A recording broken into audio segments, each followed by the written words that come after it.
Mapagpalang araw po sa ating lahat. Ako si Godfrey Quizon and this is my devotion for today, September 15. So, ano po ba yung pinaka matinding tanong ni Kristo or yung soul? So, ating concept ngayon, soul. In scripture po, soul does not primarily mean kaluluwa, but life itself, the living person as a whole. It signifies breath, vitality, and existence, encompassing both body and spirit. To lose one's soul is to lose life with God. So, thus, the soul is not a ghostly part, but the person's very life entrusted to God for eternity. So, ating scripture for today is Mark chapter 8 verse 36.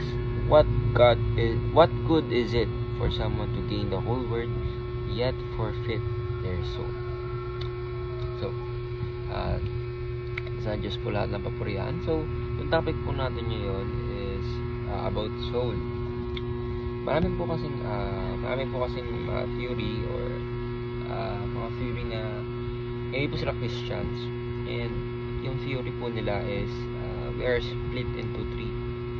Kumbaga yung ating soul, ating physical body, and yung ating consciousness ata. Pero kasi sabi po ng ating Panginoon sa Kristo kasi dito sa Biblia na our soul is yung talagang kabuuan natin mga tao. Hindi lang siya yung parang spiritual being. Of course, ang sinasabi po ng ating Panginoon is yung soul po natin is tayong tao talaga. So, teachings natin, iko-connect po natin ito sa teachings natin. Soul means your life itself. Of course, gaya nga po na sinabi ko kanina na tayo po talaga yung buhay talaga nating mga tao. Ayun po mismo yung soul natin. Soul means your life in God. And of course, yung paano po ba natin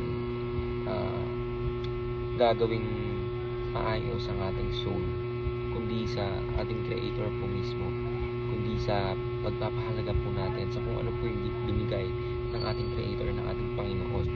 Third teaching is soul means your life for eternity.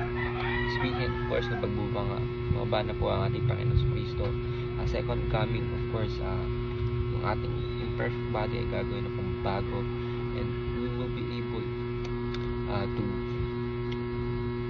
live with our Lord and Savior Jesus Christ. Diba? Ano pa yung sobrang gandang feeling ngayon na kaka-excite? Of course, makakasama na po natin yung ating Panginoon, yung ating Creator, and we will live in peace with Him. So, ayun na po, ako si Godfrey Quizon and this is my devotion for today, September 15. Sana po ay marami kayong tutunan. Ayun na po.